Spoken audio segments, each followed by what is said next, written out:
সাফল্যের জন্য ভীষণ প্রয়োজনীয় ৩ সত্য কথা।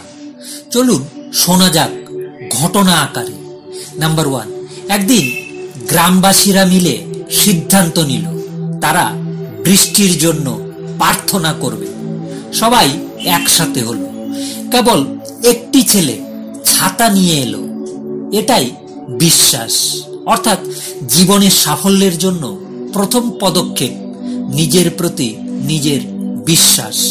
নাম্বার 2, আপনি যখন কোনো শিশুকে শূন্যে ছুঁড়ে খেলা করেন, সে তখন হাসতে থাকে, কারণ সে জানে আপনি তাকে আবার ধরে ফেলবেন।